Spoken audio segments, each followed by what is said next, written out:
Hello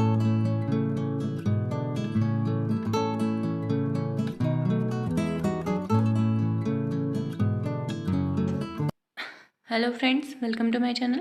आज हम लोग देखेंगे एबनॉर्मल यूटेराइन ब्लीडिंग। ठीक है, तो एबनॉर्मल यूटेराइन ब्लीडिंग कैसे डिसाइड करेंगे कि ये एबनॉर्मल है। ठीक है, ये नॉर्मल है, ये एबनॉर्मल है, तो उसको देखते हैं। Any uterine bleeding outside the normal volume duration, normal duration and regularity और frequency is considered abnormal uterine bleeding. मतलब एक नॉर्मल रेंज हमें पता होनी चाहिए, तभी हम डिसाइड कर पाएंगे कि नॉर्मल और एबनॉर्मल में क्या डिफरेंस है। ठीक है, nearly 30% of all gynaecological out patient attendants are of abnormal uterine bleeding. मतलब 30% केसेस इन्हीं के आते रहते हैं। ठीक है, नॉर्मल मेंस्ट्रुएशन का जो रेंज है वो देखते हैं। साइकिल इंटरवल कितना होना चाहिए? 28 डेज का।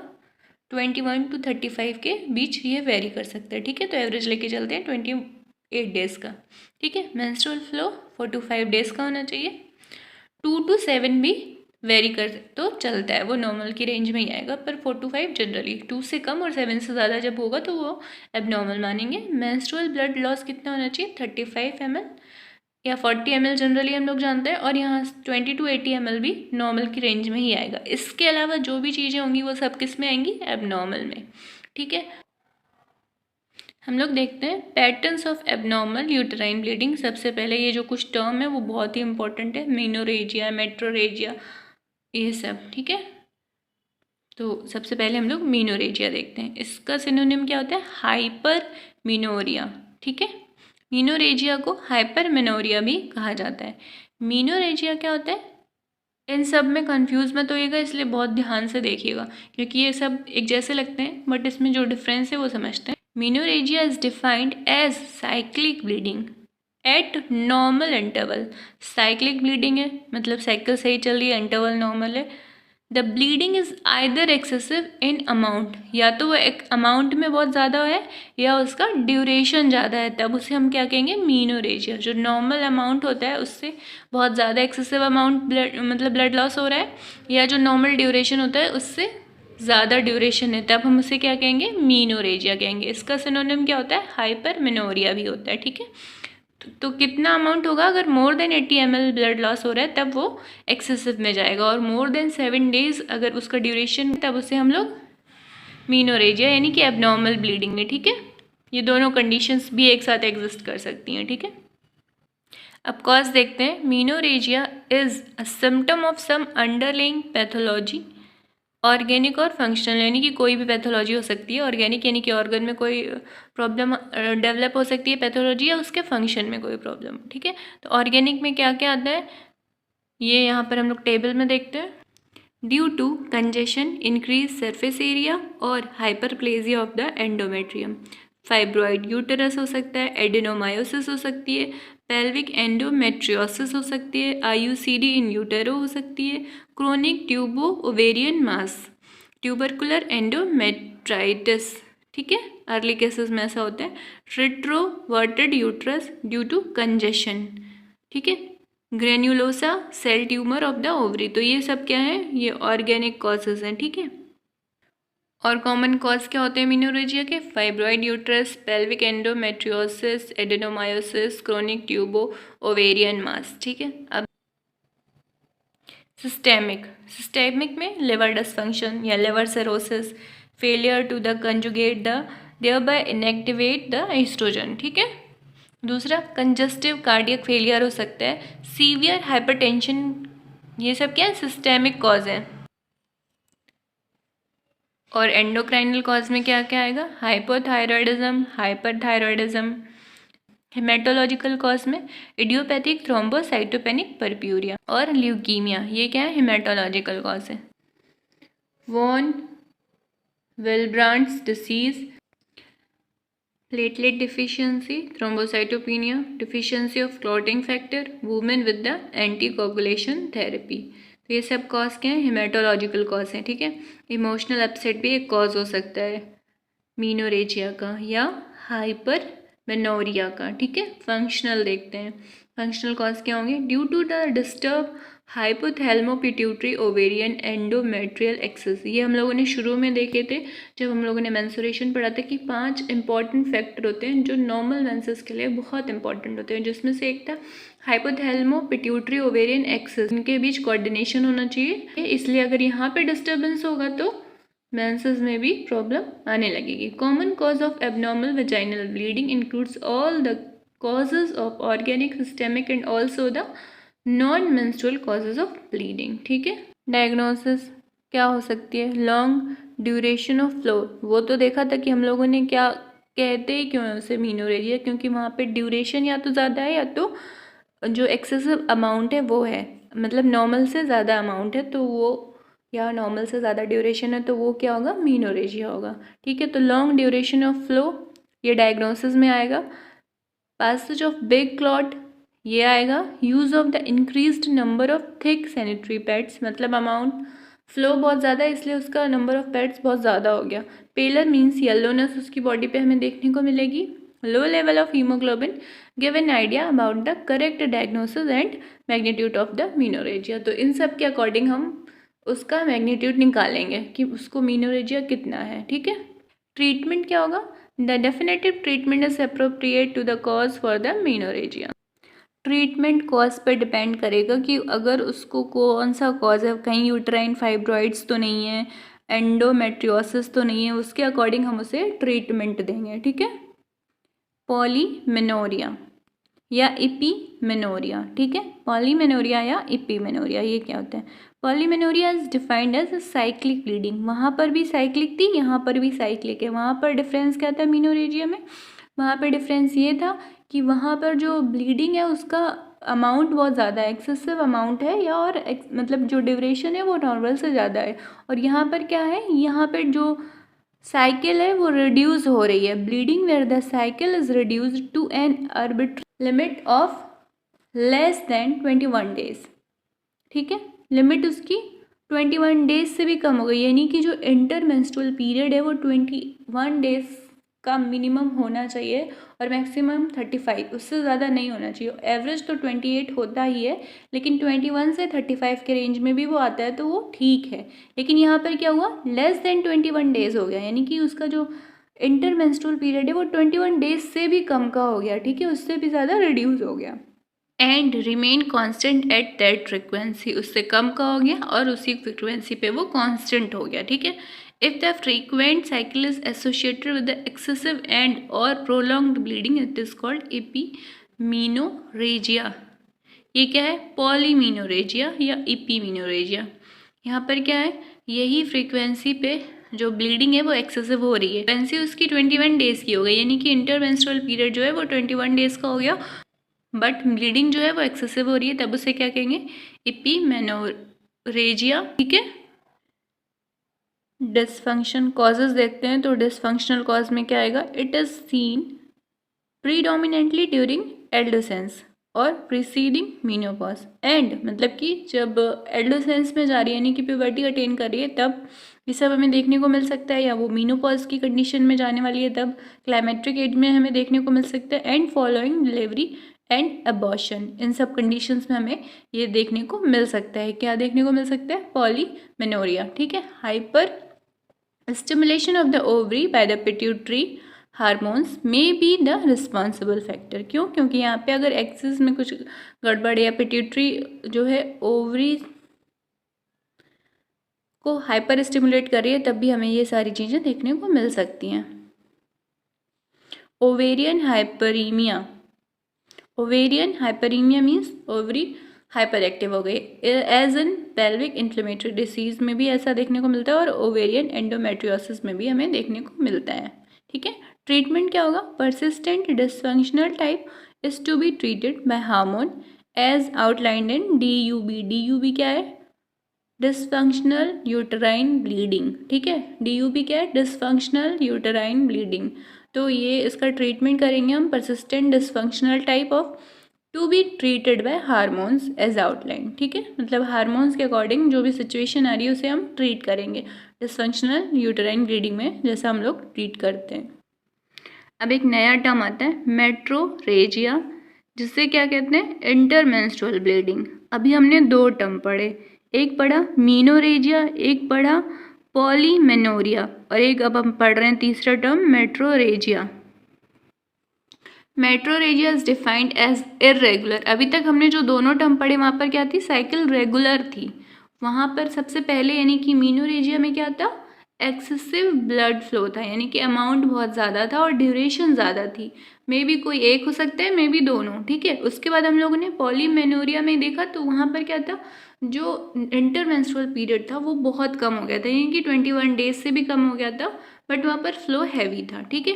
यानी कि जो अमाउंट था वो ज़्यादा था और ड्यूरेशन भी ज़्यादा हो सकता था, कोई भी एक फैक्टर वहाँ पे साथ में रहेगा, बट वहाँ पर इंटरमेंस्ट्रुअल पीरियड कम हो गया था। अब यहाँ पर हम लोग जो पढ़ने वाले हैं मेट्रोरेजिया, इसमें क्या इंटरमेंस्ट्रुअल ब्लीडिंग होगी, मतलब उस साइकिल 2 साइकिल के बीच में होगा यहाँ पर ब्लीडिंग, ठीक है। Metrorrhagia is defined as a irregular acyclic bleeding. देखा यहाँ पर इंपॉर्टेंट टर्म क्या है कि ये एसाइक्लिक ब्लीडिंग होती है, ये काफ़ी इंपॉर्टेंट, ठीक है।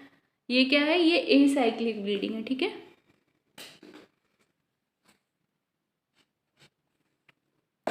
ये एसाइक्लिक ब्लीडिंग है from the uterus. Amount of bleeding is variable while metrorrhagia strictly concern uterine bleeding, but in clinical practice the bleeding from any part of the genital tract is included under the heading। मतलब इस metrorrhagia में bleeding कहीं से भी हो, genital part से, अगर वो इंटरमेंस्ट्रुअल ब्लीडिंग है तो उसे हम लोग मेट्रोरेजिया नाम ही देते हैं, ठीक है। यहाँ पर वैसे तो क्या होता है, हालांकि यूट्राइन ब्लीडिंग को ही मेट्रोरेजिया कहते हैं, पर वहाँ पर क्या होता है, अमाउंट वेरी कर सकते हैं, amount of bleeding is variable, ठीक है। तो इंटरमेंस्ट्रुअल कोई भी ब्लीडिंग होगी तो उसे हम लोग जनरली क्या टर्म देते हैं, मेट्रोरेजिया, ठीक है। और ये इरेगुलर एसाइक्लिक ब्लीडिंग होती है, ठीक है। Then again irregular bleeding in the form of the contact bleeding. Contact bleeding मतलब किसी इन्फेक्शन से या कोई कॉन्टैक्ट की वजह से वो प्रॉब्लम उसे आई है, ठीक है। और intermenstrual bleeding in an otherwise normal cycle is also included in metrorrhagia। इनका मतलब है कि इंटरमेंस्ट्रुअल ब्लीडिंग हो रही है उससे, या कोई कॉन्टैक्ट इन्फेक्शन की वजह से उसे कोई ब्लीडिंग हो रही है, और ये कॉज होंगे, और उसकी साइकिल तो नॉर्मल है, बट उसकी नॉर्मल साइकिल के बीच में उसे इंटरमेंस्ट्रुअल ब्लीडिंग हो रही है, तो वो भी क्या होगा, मेट्रोरेजिया होगा, ठीक है। In fact, it is mostly related to the surface lesion in the uterus। मतलब यूट्रस में कोई surface lesion हो गया है, उसकी वजह से ब्लीडिंग हो रही, तो भी वो मेट्रोरेजिया में ही इंक्लूड किया जाएगा, ठीक है। अब हम लोग मीनोरेजिया देखते हैं। मीनो से याद रखिएगा एक्सेसिव, जहाँ भी मीनो जुड़ जाए वो एक्सेसिव है। हम लोगों ने पॉलीमीनो पढ़ा था, पॉलीमीनोरेजिया वहाँ पर भी एक्सेसिव है, बस उसका जो इंटरमेंस्ट्रुअल पीरियड है वो कम है। और जो हम लोगों ने सबसे पहले टर्म पढ़ा था मीनोरेजिया, वहाँ पर क्या है, वहाँ पर भी एक्सेसिव ब्लीडिंग है, ठीक है। तो मीनो मेट्रोरेजिया, तो मेट्रो मतलब इरेगुलर हो गया और मीनो मतलब एक्सेसिव हो गया, तो यहाँ पर साइकिल इरेगुलर होगी और एक्सेसिव ब्लीडिंग होगी, ठीक है। It is the term applied when the bleeding is so irregular and excessive that the menses can not be identify at, ठीक है। तो यहाँ पर इंपॉर्टेंट बात क्या है कि मीनो मेट्रो में इरेगुलर और एक्सेसिव ब्लीडिंग होगी, ठीक है। अब यहाँ पर सबसे पहले हम लोग देखते हैं ये कॉन्टैक्ट ब्लीडिंग के कॉज क्या क्या हो सकते हैं। कार्सिनोमा सर्विक्स यानी कि सर्वाइकल कैंसर हो सकता है, mucous polyp of cervix, vascular ectopy of the cervix specially during pregnancy, pill use cervix, infection chlamydial और ट्यूबरकुलर सर्विसाइटिस, सर्वाइकल एंडोमेट्रियोसिस, ये कॉन्टैक्ट ब्लीडिंग के कॉज हैं। मतलब कि ये किसी न किसी कॉन्टैक्ट के थ्रू इन्फेक्शन ये सब फैला है, ठीक है। अब देखते हैं causes of acyclic bleeding. Acyclic bleeding का कॉज क्या होगा, DUB यानी कि dysfunctional uterine bleeding, usually during adolescence following child birth and abortion and preceding menopause, ठीक है। सब म्यूकोसल फाइब्रॉइड एसाइक्लिक ब्लीडिंग का कॉज हो सकता है, यूटेराइन पॉलिप और carcinoma cervix and endometrial carcinoma. Cause of intermenstrual bleeding मतलब कॉन्टैक्ट ब्लीडिंग के अलावा और कौन से कॉजेज हो सकते हैं इंटरमेंस्ट्रुअल ब्लीडिंग के, urethral caruncle, ovular bleeding, breakthrough, bleeding in pill use, IUCD in utero, decubitus ulcer और progesterone only contraceptive use. Okay, तो ये सारे कॉज हो सकते हैं apart from contact causes of contract bleeding. अब यहाँ पर हम लोग पढ़ेंगे ट्रीटमेंट किसका, मेट्रोरेजिया का। ठीक है, तो treatment is directed to the underlying pathology, मतलब पैथोलॉजी के अकॉर्डिंग ट्रीटमेंट करेंगे, उससे जो भी पैथोलॉजी हो रही है उसके according. Malignancy is to be exclude prior to any definitive treatment. ठीक है, मैलिग्नेंसी को एक्सक्लूड करेंगे सबसे पहले, उसके बाद उसके अकॉर्डिंग उसका ट्रीटमेंट करेंगे, क्योंकि ये तो कैंसर है तो इसके लिए कैंसर का ट्रीटमेंट रेडियोथेरेपी वगैरह देनी पड़ेगी, टैबलेट और कीमोथेरेपी, रेडियोथेरेपी, ये सब। ठीक है, ओलिगोमेनोरिया देखते हैं। ओलिगोमेनोरिया क्या है, menstrual bleeding occurring more than 35 days. ठीक है, 35 डेज से ज़्यादा का अगर इंटरमेंस्ट्रुअल पीरियड हो जाए तब उसे ओलिगोमेनोरिया कहते हैं। और वहाँ पर हम लोगों ने देखा था पॉलीमेनोरिया। पॉलीमेनोरिया में क्या था, जो इंटरमेंस्ट्रुअल पीरियड था वो 21 डेज से कम का हो रहा था, और यहाँ पर क्या हो रहा है 35 डेज से ज़्यादा का हो गया है। ठीक है, a part and which remains constant at that frequency, मतलब वो इतने पे ही मेंटेन है, 35 डेज से ज़्यादा पे मेंटेन चल रहा है उसका। ठीक है, it's called oligomenorrhoea and causes are mention in table. तो ये देखते हैं कॉजेज क्या है इसके। ओलिगोमेनोरिया के कॉजेज हैं age related, during adolescence and preceding menopause. ठीक है, वेट रिलेटेड, ओबेसिटी कॉज कर सकती है oligomenorrhoea. Stress and exercise related cause हो सकता है। एंडोक्राइन डिसऑर्डर हो सकता है like PCOS, polycystic ovarian disease या पॉलीसिस्टिक ओवेरियन सिंड्रोम। ठीक है, जो कि मोस्ट कॉमन कॉज होता है ओलिगोमेनोरिया का। हाइपरप्रोलैक्टिनीमिया और हाइपरथायरॉयडिज्म, ये भी एक कॉज हो सकता है। ठीक है, एंड्रोजन प्रोड्यूसिंग ट्यूमर, ओवेरियन और adrenal gland, tubercular endometritis, late cases में ऐसा होता है। और साथ में ड्रग भी कॉज हो सकते हैं कि उनका कोई ऐसा ट्रीटमेंट चला हो, कोई ड्रग चले हो जिसकी वजह से ओलिगोमेनोरिया हो गया है। ठीक है, हाइपोमेनोरिया देखते हैं। तो हाइपोमेनोरिया क्या होता है, जब normal bleeding less than 2 days हो जाएगी, यानी कि जो उसका पीरियड का ड्यूरेशन है वो 2 दिन से भी कम का हो जाएगा, तब उसे क्या कहेंगे, हाइपोमेनोरिया कहेंगे। ठीक है, when the menstrual bleeding is unduly scanty and last for less than 2 days, यहाँ पे इंपॉर्टेंट बात क्या है कि वो less than 2 days है। ठीक है, उसी को क्या कहेंगे, हाइपोमेनोरिया कहते हैं। कॉजेज देखते हैं। तो कॉजेज में कोई लोकल कॉज हो सकता है, यानी कि यूट्रस में कोई एंडोमेट्रियल ग्रोथ या ट्यूबरक्लोसिस हो सकती है। ठीक है, एंडोक्राइनल कॉज हो सकता है। Use oral contraceptive, means endocrinal system बहुत इंपॉर्टेंट होता है मेंसेस के लिए। हमने जो 5 सिस्टम पढ़े थे मेंसुरेशन में, जो 5 पॉइंट पढ़े थे, वो सारे पॉइंट रिस्पॉन्सिबल है, उसमें से कोई एक भी डिस्टर्ब होगा तो मेंसेस डिस्टर्ब हो जाएगा। ठीक है, तो endocrinal, thyroid dysfunction, use of oral contraceptive, ये सब क्या है, हार्मोन के लिए रिस्पॉन्सिबल होते हैं पूरे एंडोक्राइन सिस्टम हमारा। तो उसको अगर अफेक्ट होगा तो पूरा जो हार्मोनल बैलेंस है वो बिगड़ जाएगा, जिसकी वजह से मेंसेस बिगड़ जाएगी। ठीक है, और सिस्टेमिक, यानी कि कोई मेल न्यूट्रिशन, उसको एनीमिया है, न्यूट्रिशन की डिफिशियंसी है कोई, तो उसकी वजह से भी क्या हो सकता है, हाइपोमेनोरिया या कोई भी मेंस्ट्रुअल प्रॉब्लम हो सकती है। ठीक है, तो हम लोग शॉर्ट में कुछ ये जो 5 हम लोगों ने टर्म देखे हैं उन्हें समझते हैं। ठीक है, तो हम लोग इनमें कंफ्यूज ना हो इसलिए मैंने यहाँ पर ये चार्ट बनाया है, इसे ध्यान से देखिएगा। मीनोरेजिया सबसे पहला, फिर मेट्रोरेजिया, फिर पॉलीमेनोरिया, ओलिगोमेनोरिया और हाइपोमेनोरिया। ठीक है, ये 5 टर्म हम लोग समझेंगे। तो मीनोरेजिया क्या होता है, साइक्लिक ब्लीडिंग होती है, मतलब कि उसकी जो साइकिल है उसमें क्या हो रहा है, साइक्लिक और रेगुलर ब्लीडिंग है, रेगुलर मेंसेस है उसकी, साइक्लिक भी चल रही है, लेकिन जो अमाउंट है वो एक्सेसिव अमाउंट है, यानी कि जो ब्लड लॉस है वो मोर देन 80 ml होगा, और जो उसका ड्यूरेशन है वो मोर देन 7 डेज होगा। इनमें से कोई एक कॉज भी हो सकता है और ये दोनों भी एक साथ प्रेजेंट हो सकते हैं, तो उस कंडीशन को क्या कहेंगे हम लोग, उस कंडीशन को हम लोग मीनोरेजिया कहेंगे। इसका सिनोनिम, यानी कि इसे हाइपर मेनोरिया के नाम से भी जानते हैं। मीनोरेजिया को हाइपर मेनोरिया भी कहा जा सकता है। ठीक है, क्योंकि इसमें मेंसेस जो है बहुत ज़्यादा हाइपर हो गई हैं, यानी कि अमाउंट एक्सेसिव हो गया है और ड्यूरेशन जो है मोर देन 7 डेज हो गई है। ठीक है, और ये साइक्लिक होता है, ऐसा नहीं है कि वो साइकिल के बीच में या कभी डिस्टर्बेंस है, साइकिल रेगुलर है, साइक्लिक और रेगुलर है। ठीक है, लेकिन जो अमाउंट है वो ज़्यादा है और ड्यूरेशन वो ज़्यादा है। कोई एक कॉज हो सकता है या दोनों भी हो सकते हैं एक साथ। ठीक है, दूसरा टर्म देखते हैं, मेट्रोरेजिया। जो हम लोगों ने पढ़ा क्या होता है, ये एसाइक्लिक और इरेगुलर होता है, एसाइक्लिक और इरेगुलर है ये। ठीक है, मेट्रोरेजिया एसाइक्लिक और इरेगुलर है। मीनोरेजिया अगर होगा तो साइक्लिक, मेट्रोरेजिया है तो एसाइक्लिक। ठीक है, ये इंटरमेंस्ट्रुअल ब्लीडिंग है, यानी कि 2 साइकिल के बीच में इरेगुलरली कभी भी 2 साइकिल के बीच में ब्लीडिंग हो जा रही है, तो उसे क्या कहेंगे हम लोग, मेट्रोरेजिया कहेंगे, ठीक है। फिर आता है पॉलीमेनोरिया। पॉलीमेनोरिया में क्या होता है, साइक्लिक और रेगुलर, ये भी कैसी होती है, साइक्लिक और रेगुलर होती है, इसको एपीमेनोरिया भी कहते हैं। इसमें क्या होता है, साइकिल की जो ड्यूरेशन है वो चेंज हो जा रही है। जो नॉर्मल साइकिल होती है वो 21 से 35 तक वेरी कर सकती है। जनरली वो 28 डेज़ की होती है, लेकिन वो 21 से 35 तक वेरी करेगी, तो वो नॉर्मल कंडीशन में ही आएगी। लेकिन यहाँ पर क्या हो रहा है, 21 डेज से भी कम की साइकिल हो गई है, तब उस कंडीशन को क्या कहेंगे, पॉलीमेनोरिया कहेंगे, ठीक है।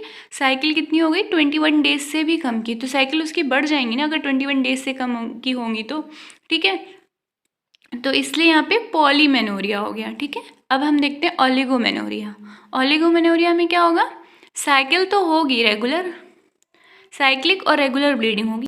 यहाँ पे जो कंडीशन है वो मोर देन 35 डेज़ की हो गई है ओलिगोमेनोरिया में, और ये भी साइक्लिक और रेगुलर। पॉलीमेनोरिया और ओलिगोमेनोरिया में क्या है, साइकिल का ड्यूरेशन ही चेंज हो गया है। और हाइपोमेनोरिया में क्या होता है, ड्यूरेशन, जो पीरियड का ड्यूरेशन है वो लेस देन 2 डेज़ हो जाता है। तो इस तरीके से ये 5 टर्म कंप्लीट हुए।